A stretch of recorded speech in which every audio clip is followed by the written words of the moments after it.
Good morning. There we go. I do have Good one morning, question everyone. before we start. Dr. Kiltz, today is the 1st of October. We're starting the next Kiltz Health Coaching course round October 15th. Why should we do the Kiltz Health Coaching course, Dr. Kiltz? We want to empower everyone with the knowledge of their health care and the biochemistry and physiology of their body, and give them the power to determine which way they go, what they take, and how they care for their body, their family. So that's what this is all about. Let's see. Dr. Nelson, I know it was way long time ago, but ultimately, all the information that you and I had from medical school, because we were accepted, is available online today. Yeah. Yep. Let's give everyone the power. And Eddie, Scott Everson says hi. I just chatted with him a minute ago. So he's hopefully going to be on today listening with all of us. Okay. And cool. Where are you in this great world? Where am I? Yes. Illinois. Okay. All right. What Yes. a great state. So it maybe is an hour earlier. We're at Yeah. It's 5 a.m. for me. I got up at 4. good. Bright and early.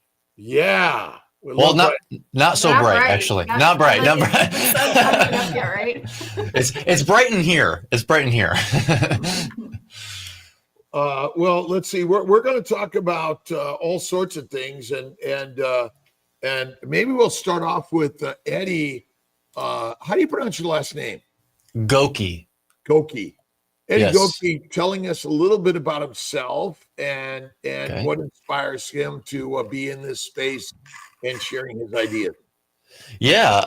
Last time, I know I talked about this a bit last time, but I think I can shorten it a little bit more this time, because I underestimate how long it'll take to start explaining what led me here, because it's quite a dense story. But yeah, so at 16 years old, I developed a condition. I started becoming symptomatic of my, with my condition of hypermobile EDS. Which is, it's characterized by loose ligaments, which hold bone to bone. So they don't really do their job well when you have that condition. And it also affects your tendons and stuff like that. And so I had a lot of problems. I forced myself to sort of go to school. I was missing out on a lot of school, but then I was inculcated with a work ethic that was strong to a fault, I think. So even if I had an excuse not to do something and probably shouldn't have done something, definitely shouldn't have done something, I felt guilty if I didn't do it still.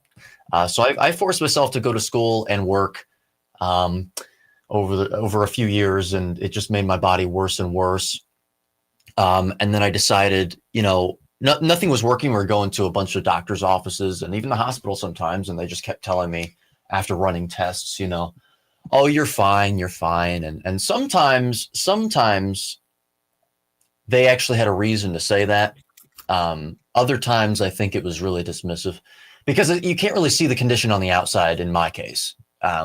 So they immediately would say, oh, well, there's no identifiable disease process. You're good to go. It's all in your head, basically. And it became pretty difficult because some members of my friends and family started to think the same thing, I think, for the same reasons. And so it made it harder because, my support group kind of dwindled to 1 or 2 people, people that actually believed me. So eventually I started thinking, well, how can I take matters into my own hands? I don't actually know what I have. That's really what we were trying to figure out. Very odd symptoms, pain when experiencing any emotion whatsoever, like crippling pain, physical pain. That's kind of an odd symptom that doesn't really fit within the confines, the criteria for any other condition that I've ever heard of, and that many other people had heard of. So I thought, well, if I don't know what this is, the best thing that I can do is try and fix what I know, fix things that I'm doing that I know to be wrong. And so the first thing that came to my mind was diet. So I started, eating what's colloquially considered healthy, what's broadly considered that way. And I thought, well, that would involve spinach and kale and peas and broccoli and all that good stuff. I was eating massive bowls of like vegetables and, like chicken breast and all that stuff as well. Because you got to have the lean meat, right? I was having it every single day, with fruit in the morning, 3 meals a day as well. The fruit in the morning, and not exactly lunch per se, but a snack in the middle of the day of like peanuts and almonds and stuff.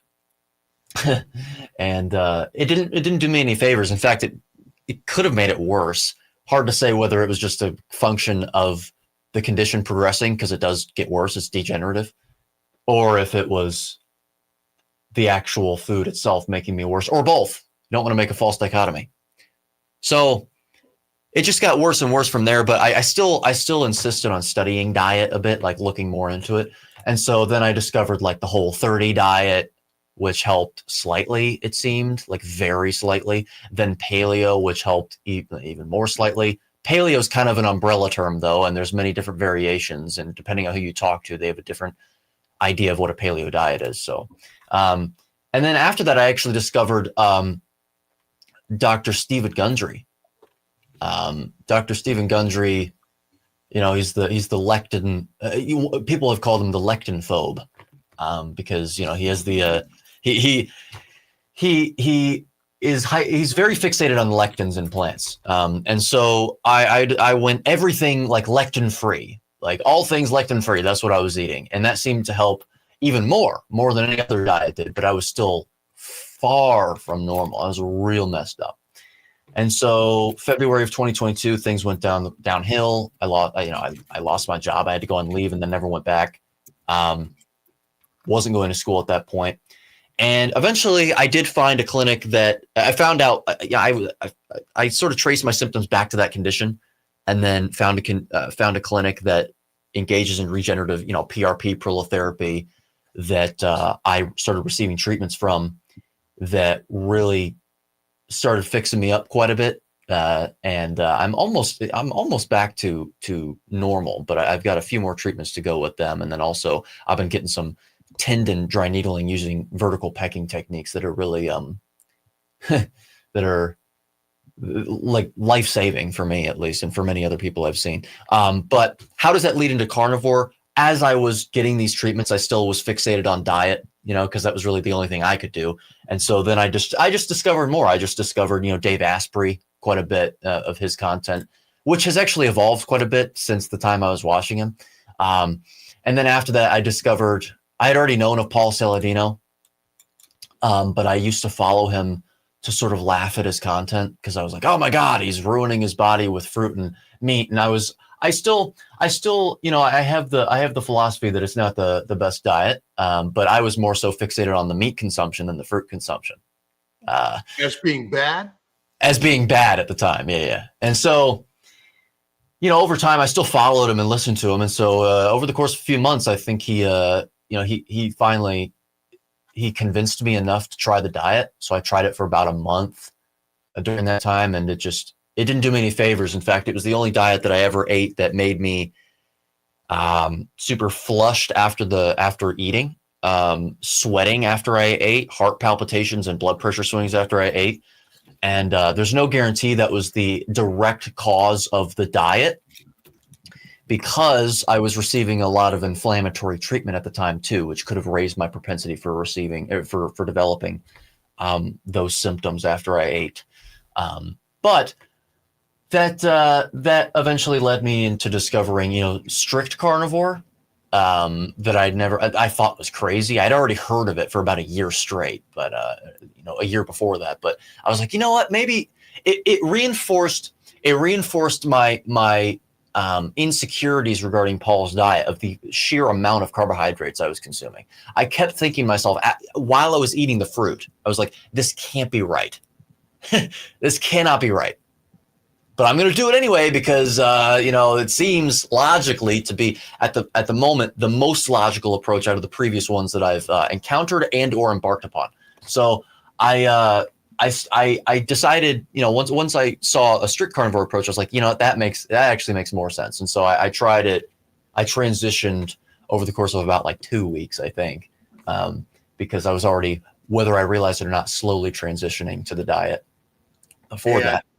And And metabolically, it is the best that I've ever felt, and it is the best way for me to maintain my symptoms. And also, I mean, arguably, a lot of my symptoms, they were just completely treated with the diet, because it was hard for me at the time to distinguish between symptoms that were pertaining to metabolic health versus my structural health.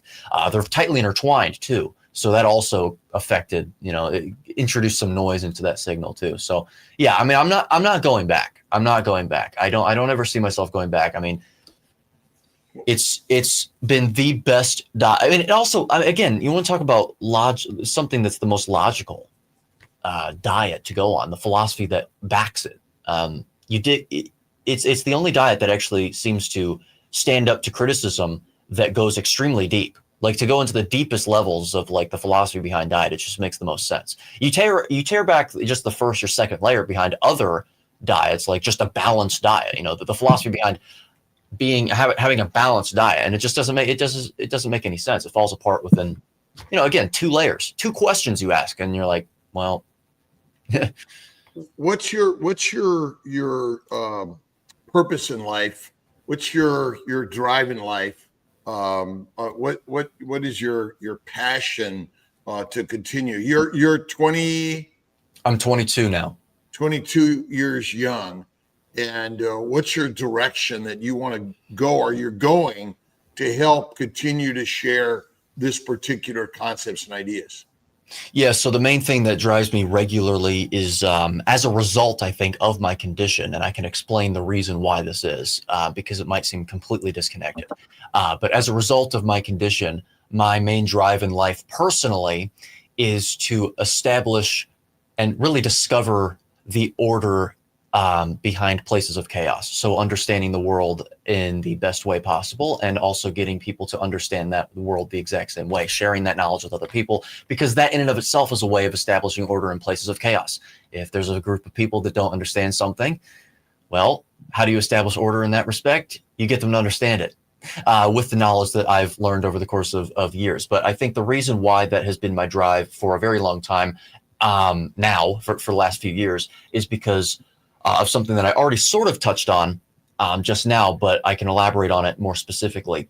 The thing that happened whenever I was trying to discover what was wrong with me, like what was actually going on without receiving any answers, eventually what happened is my body sort of as an anxiety protective response, since it couldn't find a way to control and fix my issues, my brain decided to try and fix any issue that I could fix at that moment. So I started seeing patterns. I only saw this retrospectively, looking back over the course of a few years. I didn't see it in the moment, but I was actually discovering that the worse I got and the more hopeless things were perceived by myself, the more I started to make my room spotless, and anything that was around me, I started to make sure was not, if there was a rag on the floor, I was like, nope, that's got to go. That's got to go. That's got to go. But that sort of, that extrapolated to parts of my brain that were like, okay, well, I don't understand this thing.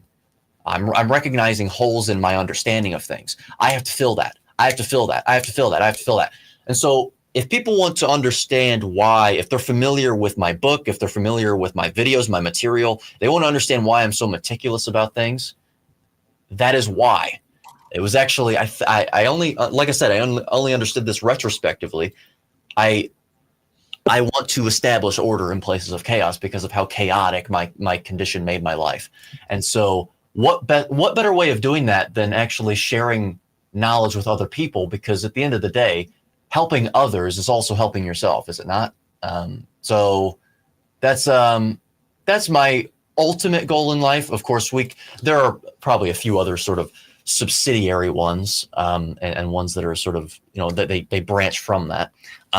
But that's the ultimate one. And it's funny you asked that question, because I think about that every single day of my life. So you mentioned you mentioned a book, videos. Where can we find that? What's the main place where we can find you? Yeah. So YouTube is my primary online platform, and that's going to be my name. I'm Edward A. Goeke, Goeke.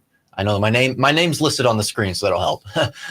Yeah. And then in terms of, I am also active on Instagram a bit, but not very much. But if people want to like get in contact with me directly, it's not a bad place to attempt to reach me. That would be at e.goeke_.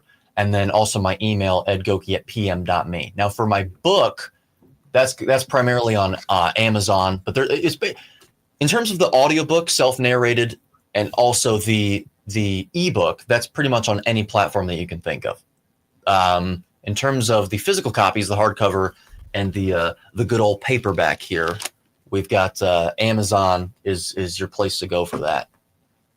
Is there a contraindicated? Right? Yeah. You know, is basically are we confused by a lie essentially? Oh, well, to say a lie, I mean, if you're talking about, I mean, there's a lot of them. Are we confused by? Well, again, maybe it's a lie to some of us, but maybe it isn't. I mean, why do some people get sick and other people not? Oh yeah, I mean that gets into a science. I think about that from a scientific perspective, like a statistical standpoint. If you're going to try and study that, there's a bunch of confounding variables there. They both have their own individual behaviors that they exhibit depending on your phenotype and your genotype. It's very, very, very difficult to sort of extract that out. However, there are certain signals in science that sort of completely swamp any noise that could ever be introduced by any confounder or spurious variables. And what I mean by that is there are certain elements that are so foundational, that are so starkly different, that starkly deviate from what we're designed to do, that are reflected in those analyses if you're going to do them. If you're going to like study a population and try to figure out what's causing them harm, what's causing them to exhibit these symptoms. And that would be, I think, first and foremost, diet. Because diet, I think, has the most intimate, it has the most intimate influence over our genes and how we function. Why wouldn't it? You're consuming something. You're actually putting something inside of your body in a relatively large quantity when you eat food. Other lifestyle behaviors are also influential. Absolutely. I'm not pretending otherwise. In fact, that would be what I would say is second. However, it's almost a false dichotomy to frame those as two different things, because diet is part of lifestyle, isn't it? So, you know. Well, let's see. My grandmother lived 104. She smoked Pall Malls, drank Manhattans. She was an amazing woman. She was a hard worker. She was a service oriented. She loved people. My parents were the same way. They lived to 94. And again, it's our hard part of this as this business. We do know that many people seem to get better from many diseases by going carnivore or ketovore. But I'm wondering, a little bit like the Seventh-day Adventists, is there a lifestyle that we're talking about that may be equally as important as the actual food we're eating? Oh, well, absolutely, because mindset is a huge part of that. I mean, the perspective on things is extremely important to influence positive health outcomes, I believe. Because, I mean, there is a depending on what your perspective is on certain situations is going to influence your physiological responses to certain stimuli. So, I mean, like what you encounter regularly, you could either, depending on how you look at it, it could either affect you negatively, or it could actually affect you positively in a way. At the very least, it could affect you neutrally. It won't really have too much of an influence over your health. But you know, where does mindset come into all of this? Well, I think that the way that I just explained it is the best way to explain it. The way the mindset comes into this is that if you are going to if you wake up and you are sort of you're going to approach the world in a pessimistic lifestyle or outset, that is going to make you. It's not only just going to make you perceive things in a glass half empty sort of way, which can have negative influences over your physiology. It will also, I think, influence. It'll have redounding sort of a domino effect, which is that it will make you make poor decisions in the context of lifestyle that will also spiral it into a worse and worse situation. So, I think it's a composite sort of medicine. You got to think of it as, in terms of like how to fix your life. It's not just diet. It's not just, lifestyle. Although I think if you do want to make one sort of word for it, it does all fall under lifestyle because it's how you live.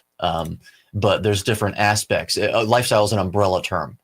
And so if you're going to talk about the individual constituents of lifestyle, that would include things that wouldn't just include diet. It would include your sort of your outset on life, your perspective on the situations that you encounter on a day-to-day basis. Gratitude is really important in that respect, actually. I think it might be one of the most important things. Do you have a favorite book in life that has inspired you? Yeah, I've read a few books. I think that I haven't read too many, to be fair. I'm Gen Z at the end of the day, right? But I think that one book that really opened my eyes to the different perspectives on like this might seem completely, again, disconnected and irrelevant, but I don't think it is. Seeing things for not the material that they're made of, but like the actual the meaning behind things. I think 12 Rules for Life by Jordan Peterson is a really good one in that regard. Really good one. Just to kind of change your perspective on, change your perspective on life via that sort of mechanism. It's really enlightening. It's really, really enlightening. It's been a while since I've read it. I think I finished it last year. And I also, whenever I'm reading, it's really hard for me to focus because my mind is going 5 places at once because that's how I think. So I'll read like a paragraph or something and my mind will go on to a whole different way of thinking. Like I want to write about one paragraph. Is that have we labeled that a disease? Oh yeah, there's probably people that have said that that's some sort of form of autism or something. I'm sure that's or ADHD or dyslexia but in fact, are we finding that many of these characteristics are actually courageous and creative? Yeah. I think if I could say, I think there's truth to both ends. And I'm not saying because here's the thing that we both agree on wholeheartedly, and we agree more than we disagree. In fact, I don't even know if we really disagree on this point. The idea of labeling anything that deviates away from the normal as a disease is a problem. In fact, it's that in and of itself could be looked at as a sort of disease, trying to establish something as a disorder because it deviates away from the normal, despite the fact that whenever you observe the normal, is that something that we should really strive towards being? I'm not really confident in that assessment. But what I will say is if it actively is interfering like with your life in a negative way, it's not to say that saying all of that and agreeing with all that is not to say that there aren't things as like genuine mental disorders. However, I think they're a lot less prevalent by like orders of magnitude as compared to the diagnoses for such. And some of them I think are completely made up. By the standard medical system that is taught us how to diagnose, define, and treat based on usually a drug or lifetime of therapy, which basically keeps you in the muck of your misery. Mm-hmm. No, we agree wholeheartedly on that for sure, because that's something that I've thought about for a while. Like how many people are diagnosed with a mental health condition that are actually not just completely normal, but they're actually like, they deviate away from the normal, but not in the negative light, but in the positive way. Like they are really, for example, people that are really, really intelligent, a lot of times they have a diagnosis for autism. or something. And it's like, well, how much? What is autism? Right? There's different forms. They might say, okay, well, there's different forms of it. It's like, okay, so it's a spectrum. All right. So who decides what that spectrum is, and according to what basis? And it's like, well, then it gets real subjective, doesn't it? So it's sort. I think this is Dr. Yosef talked about this, that ultimately it's defined by a board of directors that all get together and agree, just like the food pyramid. Let's have an agreement which is acceptable to all of us in order to drive the mission, which may be money over mastery of humanity. And often that agreement is not based on evidence, but just on, okay, we feel like it should be this. Well, it is based on evidence, but sometimes it isn't. well, meaning that, but again, science, what we see is only what we've been authorized to see in some ways, or in all ways, right? Science is about publishing, and you publish or perish, and it's all just it's all entertainment. Well, it's actually an interesting discussion about the science, publish or perish. It's when scientists are going to try and study it, trying to investigate, if they're going to try and investigate a topic that they're interested in investigating, what they have to do is they have to cater to two audiences. They have to cater to the funders, and they also have to cater to the journals. So what they have to do is they have to say, okay, well, whenever we perform this study, we have to make it to where it fits publishable standards according to the journals, but we also have to make it to where the funders are willing to actually fund the study. One of the ways, though, that the funders determine whether they should fund a study is by looking at your record of publication. So it's a positive feedback loop. It's a catch-22. So they look at your record of publication whenever you're publishing science. But what if you're a new author? What if you're a new scientist and you don't have too much publication? Well, they look at your publication record and they go, oh, well, that person is probably not the best person to fund then, because they don't have enough. They don't have publications in their name. But in order to have publications in their name, they have to get funding to do the studies.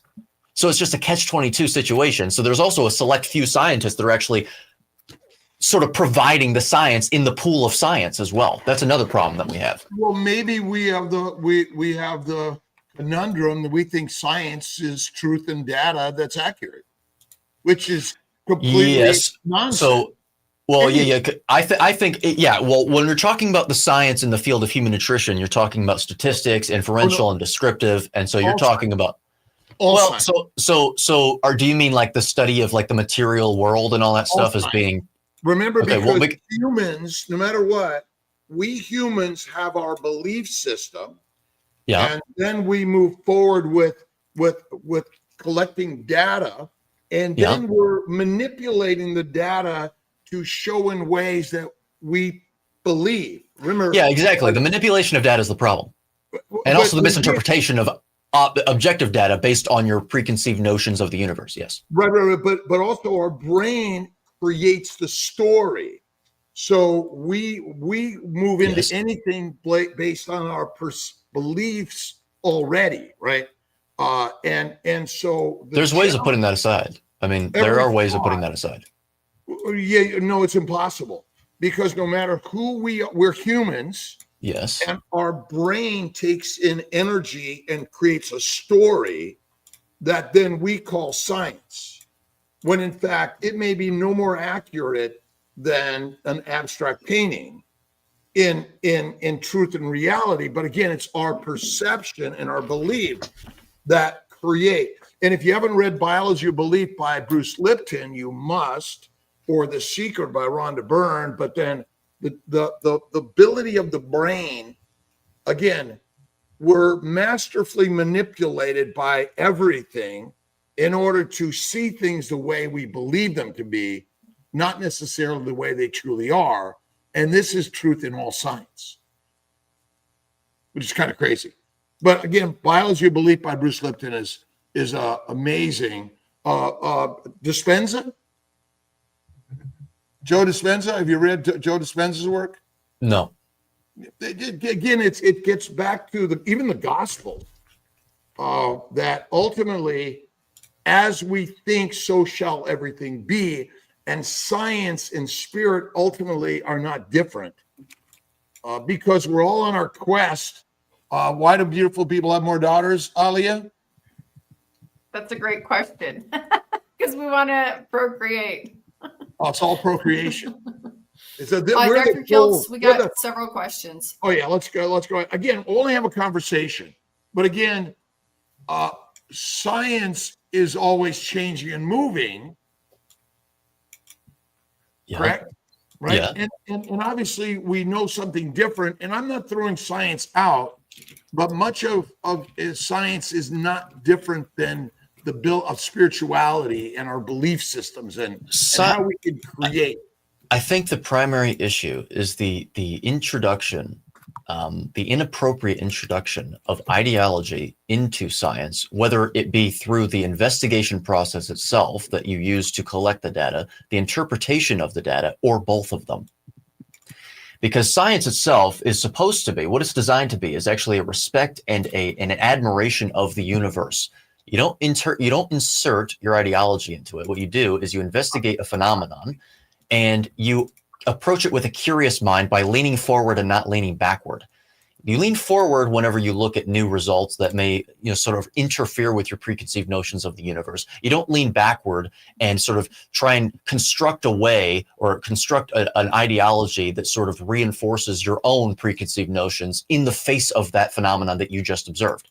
But our problem is, here's our problem, because even the scientists who are strict scientists are still instilling their humanness, which is their belief systems of what things are, and our ability to extract that. Well, there are certain premises. A responsible scientist, what they're supposed to do is they're supposed to base their investigation only on truths that are absolutely objective. Because you can't.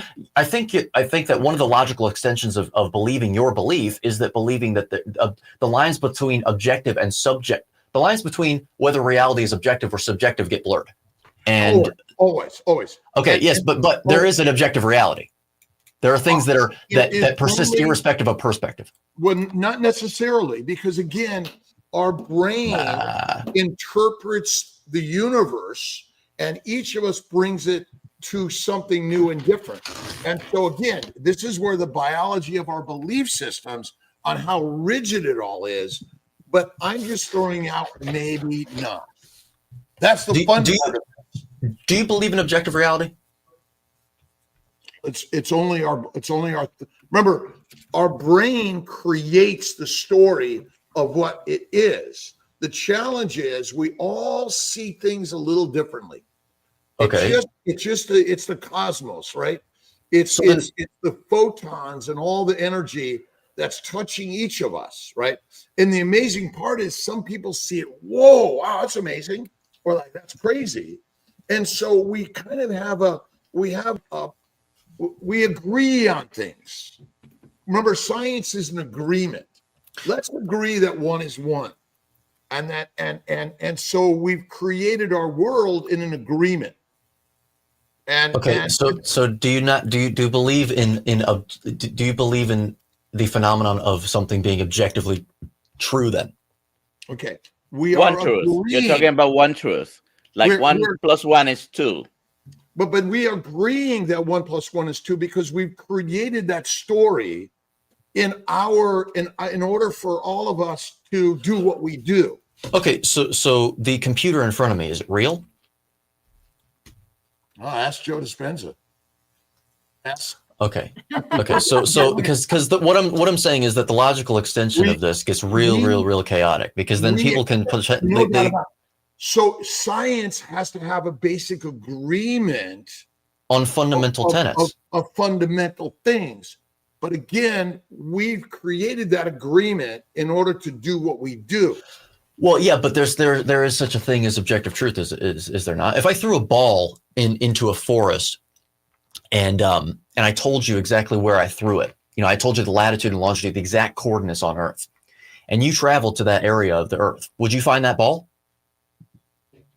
Maybe.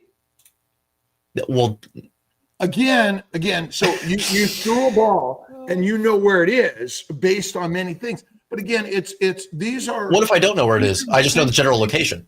These are existential ideas that just take us to a level of how powerful the brain is, because we must agree with everyone in order to get along in this world.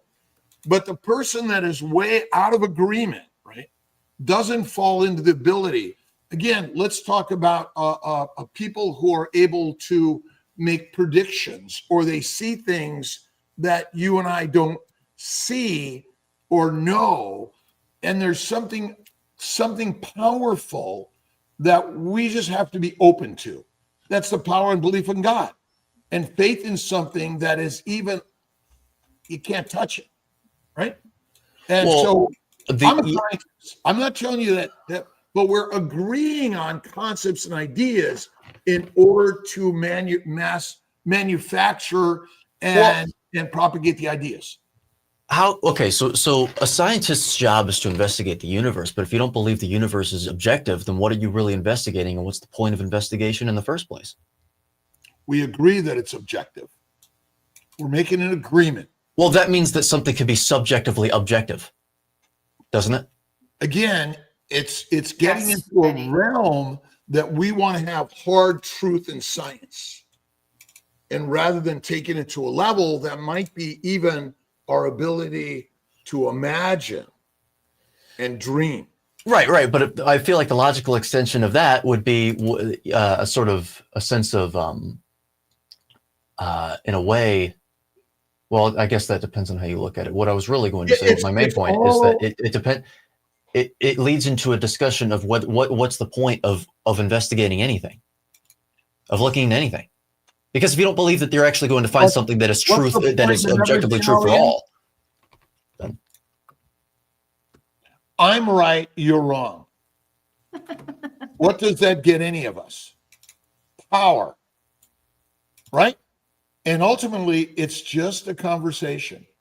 The possibility of something massively different than we think is hard, because we all want to get along in order to publish or perish.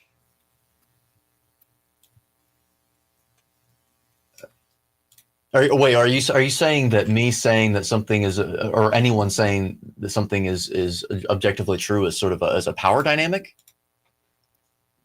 I'm actually trying to. I don't know if that's power dynamic. It truly is. Ultimately, this is our challenge, right? Is we're having a conversation.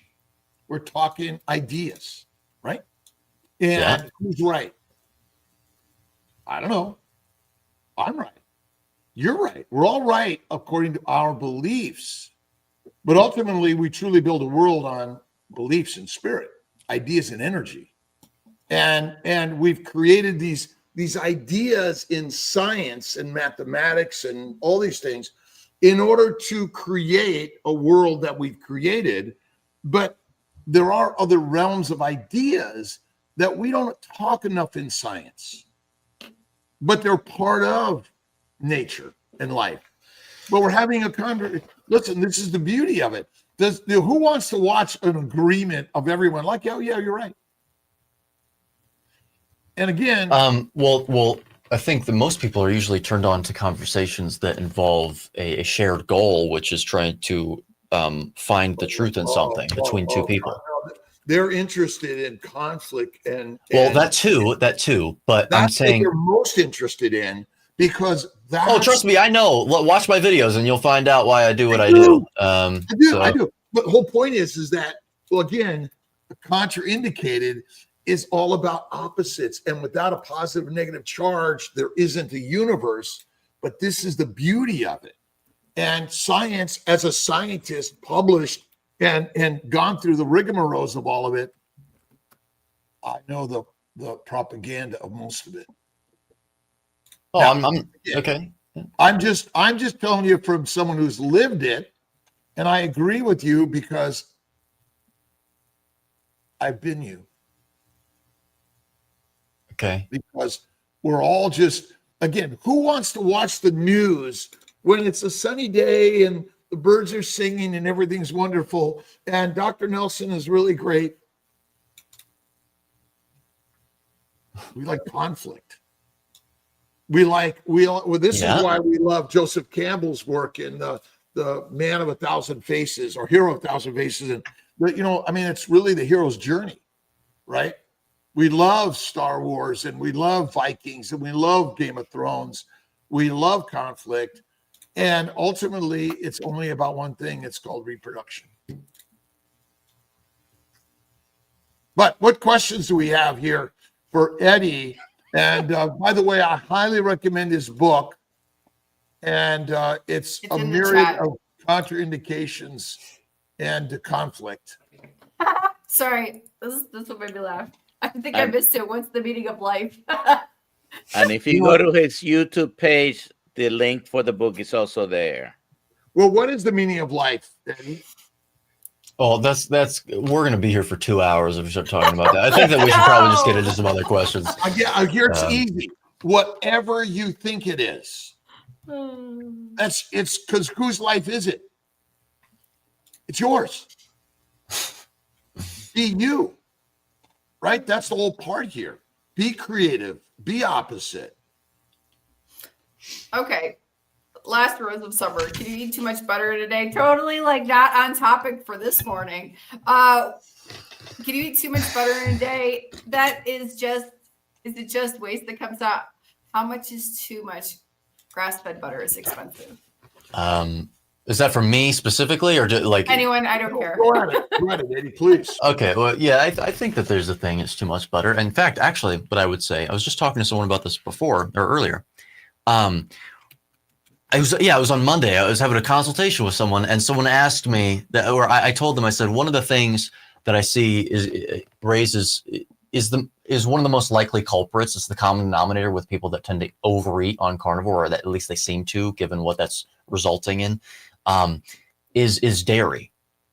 And what I said was that also, by the way, can include butter, because the only time that I'm able to eat straight fat without really not being able to stomach it after a bite or two is butter.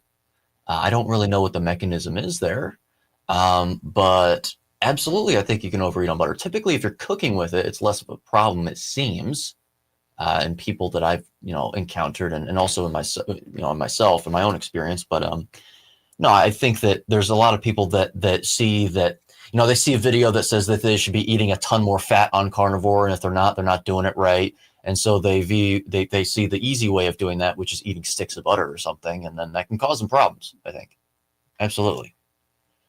Sometimes it's hard to trust your appetite with dairy. Just go with your instinct. Yeah, well, sometimes, if you go with your instinct with carbohydrates, for example, you're probably going to have a problem there. I would suspect you're definitely going to have a problem. And so that also goes for dairy, even if butter is less of a problem in that respect than carbs and other dairy products are. But yeah, I do think that you can overeat on butter. I think it's pretty easy for a lot of people. Milk products are really for babies, and they're really created for a little bit of an addiction in order for that baby to want more and get fat. Yeah. Okay. Dr. Kiltz always recommends raw meat from just the mart. Like a grocery store, can we eat raw? I want to eat raw, but still afraid of raw meat. I don't know how to start. Any tips? Well, my sense is we're the only animal that cooks their food, and rare to raw probably is what we evolved on. And like anything else, where you get it probably matters. And fresher kill and production and eating is probably better. But I usually tend to get mine from a source that processes it and frees it and ships it. But you got to look around. The whole meat unground is probably less contaminated, and the mold that typically forms on the outside of aging meat is less toxic, but not non-toxic for some people. But again, I find it the best, both fish and beef, but I don't touch chicken or turkey that way. Great. Rang Ang Athan. sorry if I said your name wrong. You can answer this one, Eddie. Can autoimmune do carnivore? How about eggs, nuts, Brazil nuts, almonds, walnuts, milk products, curdled milk or milk curdle, ghee, black coffee effect? In the case of hunger, what would be best food to take? Okay. In terms of the first part of the question, I believe that what they're asking is, can you do carnivore when you're someone that suffers from an autoimmune condition? Yeah.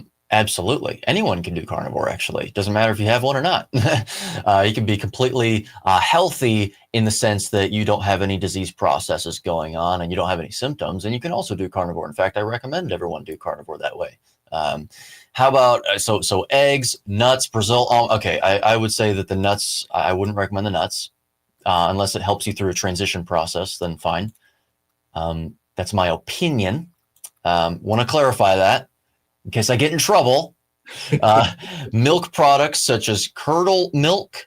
I think like cottage cheese. I think. Yeah. That's what yeah. So cottage cheese, milk, butter, ghee. Well, so I made my opinions on dairy very clear. It doesn't mean that if you do have dairy, you will have those problems though. You could do. I've seen plenty of people do well with dairy products, so you can do that. I would be careful. If you have an autoimmune condition, though, I'd be a little more careful with it because that dairy seems to flare people with autoimmune conditions. Yep. Especially if it's A1 dairy, A1, A1, or A1, A2. Actually, sometimes people have to have A2, A2. Black coffee effects, very individual, depending on who you are. Also depends on what, usually people are talking about caffeinated coffee. I don't recommend caffeine either. However, once again, if this is in the context of helping you transition, then I would say use the tools at your disposal to help you transition, so long as you can guarantee to yourself, you can trust yourself that you will eventually become pure carnivore, unless you decide, you don't want to do that or something. But I'm just telling you what the ideal is, in my opinion, and you can go from there. And then in case of hunger, what would be best food to take? The best food to compose your carnivore diet, I think, which is just red meat, salt and water. That's kind of my thing. That's what I recommend. Monzino on Instagram. Why did humans start cooking meat if we evolved from raw meat? You want me to take that? Yeah. In terms of trying to assess why we started cooking our meat, it's kind of difficult to say because we can't go back in time and ask our ancestors, and they really didn't know how to speak too well either. So I don't know if they'd be able to tell us. But inferentially, I believe that, again, hypothesis, theory, really. I believe that what happened is we became aware of the potential side effects of, eating rotten meat, although we did hedge against that quite well because of our highly acidic stomach. But I think that as a result of that, we kind of had this intuition that, okay, well, if we try and get these, we sort of, in a very, very primitive way, we said, oh, raw meat can make us sick. This stuff is on raw meat. Let's cook this off because fire burns us. Maybe it can kill other things. And then we started cooking it. I mean, at the end of the day, we do have records that show that we were cooking our meat. The question is, the question from a scientific perspective would be, okay, according to the Darwinian theory of evolution, have we cooked it long enough for us to have become genotypically evolved to withstand cooked meat consumption compared to raw meat consumption? Me personally, from the inferences that we see that are available to us, I think we have, but I don't think that you can't eat raw meat. In fact, I've heard anecdotes of people doing better on raw meat and other people saying that they don't really see too much of a difference. I think it's highly individual. What I will say is I don't think that we've evolved to eat well-done steaks. So I think that maybe you should, like if you don't want to eat fully raw, like searing it on the outside, not going above medium rare, I think is the best thing to do. And then in terms of eating ground beef, most people do that well done. But if you have a problem with the logic behind it, you don't think we evolved to eat cooked ground beef, like fully cooked, just maybe consider a different cut, steak and stuff like that. Don't eat fully cooked ground beef. That's fine. Isn't part of the problem so much of the illness is from mass production of food, other people processing it, and people eating out? I mean, it's the restaurants that seem to be some of the problems.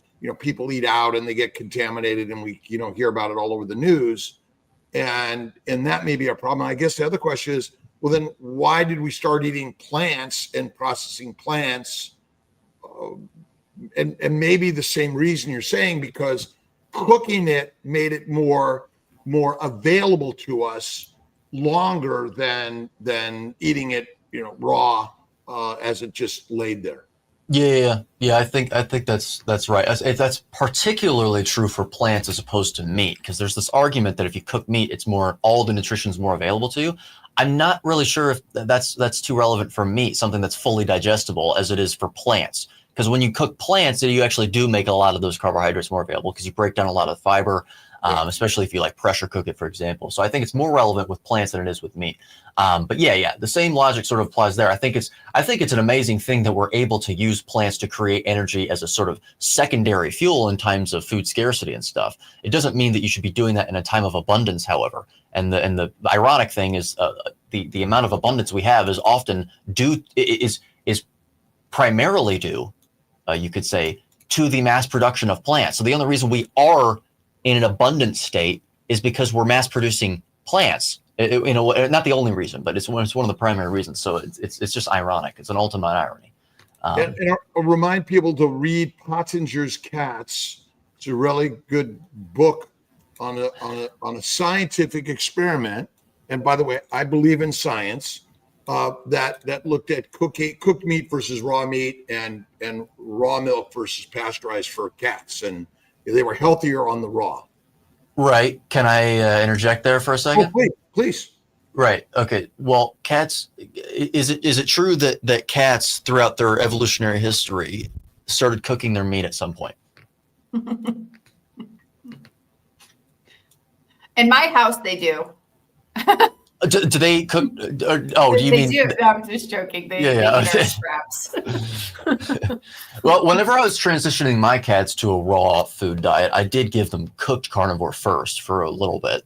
They seemed to enjoy it just fine, but there was some fortification that needed to be done to the food that otherwise wouldn't need to be done at all, and doesn't need to be done anymore, because there is plenty of nutrition there for them now. Just be around far barn cats. Yeah. Just hunt the mice and the little animals, and that's all they eat. Yeah, and they do fine. And yes, so it's all very interesting. Again, that's the conversation. Next question, Alia.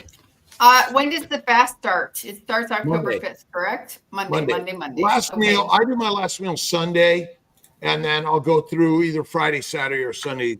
So we're doing a 5 to 7 in October. And you could do one day if you want. You could do 22 days. Contraindicated. I don't know if it's showing up in the reverse on the screen. It probably is. I'm so sorry. Actually, it is the right way. It's okay. Good. Yeah. Buy it on Amazon. And we're all going to be reading it. Make sure you guys buy a copy and read it, and then put a 5-star review. Go to his page, and the link for the book is there. Subscribe to his channel. I can't believe we've gone I only searched for his last name, and he was the first person to come up on YouTube. Oh, because he's the only one with that last name. Yeah. It's a rare last name. It's German.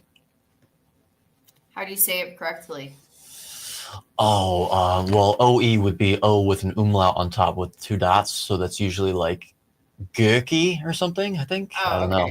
Yeah. You got the U, the O, and the A that can have umlauts on them. And it's all this, basically they're pronounced with, it's A-E, U-E, and O-E, basically. There you go. Oh, we got a question. Why is your book not available on Kindle? It is. It's under a different title. So it's contraindicated. It's the same title, like the actual title, but it's on a different Amazon title. So it'll show up. There's an ebook version, and there's also a physical copy version. The physical copy shows up first, and then right under it, there should be the Kindle version. Great. We got to do the giveaway. And Audible is one of the best things you can do, because you can go on your walk in your studio and listen. And I think listening is actually one of the most powerful things we can do. And you could, go through 50 books in a year. Yeah. That's one of the reasons, by the way, that I said that I haven't really read too many books. Information, the way that we receive information now is just completely different. Right. It's more What I consider efficient. reading is even listening to books. Yeah. Okay. Because There you go. you've instilled the knowledge, and ultimately, I think reading is just not natural to humanity. It's listening and watching. Those are the most powerful things we can do. That's why the power of video and audio has surpassed people buying and reading a book. Yeah. I wanted to just say, Steve Rogers, congratulations. Steve Rogers, Captain America. Please email me, alia@drkiltz.com, and we will get you your Kiltz cup. Yeah, and we'll have a link to and put Eddie's book on our book list. Alia, Sure. please. Yes. And the more opposite ideas you listen and read and watch, the more you become knowledge about the possibilities of life. Because if we're only focusing on what we think is right, we can't be open to all the possibilities of life. And that's what you want to be open to.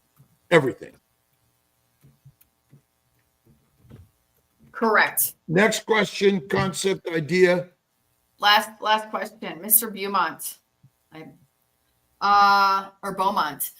Is it possible that it's blind faith in allopathy as opposed to believing in the power of removing the cause of disease from the diet, or just straight up corruption? 2 questions. Who wants to go first? Who wants to take Dr. that? Nelson, you're under arrest Go ahead, Eddie. for complete corruption. Go ahead, please, Eddie. Well, no, I think I'm struggling a bit with understanding the question. I mean, are you asking? I think this is in reference to what we were discussing previously, which is what is the culprit when it comes to the either the cause of disease for some people and not others, or the cause of the lack of quality of science. Is the system flawed, and are we is it cognizant dissonance?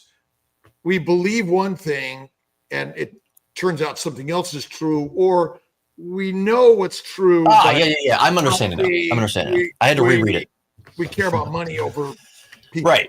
Yeah. So no, I do have an answer to this question because I think about this a lot. In terms of whether or not a lot of these doctors, a lot of these physicians, which really we're talking about the same thing there nowadays. Doctor used to mean a lot more. It means something more sophisticated. Now, doctor usually is just synonymous with physician. But all the people in the medical scientific sphere, as well as if you want to lump them in, some scientists, I think a lot of them actually do believe what they're taught. They're not doing things sadistically. They're not doing things with malice. The problem is when it becomes their fault and when they become complicit, I think, like directly, is whenever they are challenged, their belief structure is challenged, and instead of, once again, as I alluded to before, instead of leaning forward and listening, they lean backward and start, getting defensive. So they don't get curious, they get defensive. I think that's whenever they become complicit, because I mean, it's one thing to be sort of initially defensive as sort of a reflexive response as a human being. And then it's another thing to sort of tenaciously hold on to that response and obstinately kind of just stay that way. In terms of the overall reason why they all believe sort of the same thing, that is, if you trace that all the way back, I think that money is absolutely involved there. But I also think something with a little less malice is involved. And it's just as ubiquitous, if not even more, which is laziness. I think they pick a model that makes sense at the time, and then they roll with it because it takes too much work to sort of, once they implement things as a response to that sort of model being what makes sense at the time, they don't want to change it and do it all over again. This happens a lot. 30 years later, they're teaching the same model and it doesn't make any more, it's not true anymore. We've learned more information, but they still decide to teach the same thing because of laziness. That is a big problem. So I'm not someone that likes to be overly cynical. In fact, that just makes everyone's lives worse. I think that a lot of it is warranted, but I think that much of it has to do with no malice at all. It just has to do with laziness, but that has unintended consequences that are quite severe. Always ask why. Yes. Yes. Great answer, Eddie. All right, everybody. It's that time again where we have to say goodbye. Oh man, this was half the time as it was last time, man. 2 hours last time. Oh man. Eddie, you're amazing. Everyone buy his book, Contraindicated, on Amazon. And we really appreciate what you're doing, and keep doing it, and keep digging deeper. Yeah, no, that's not ending anytime soon. I'm glad that you gave me the opportunity to be on here. I appreciate it. And we'll talk again at some point, I'm sure. For sure. Yep. Yeah, It's going to happen. Good to see you too, Alia.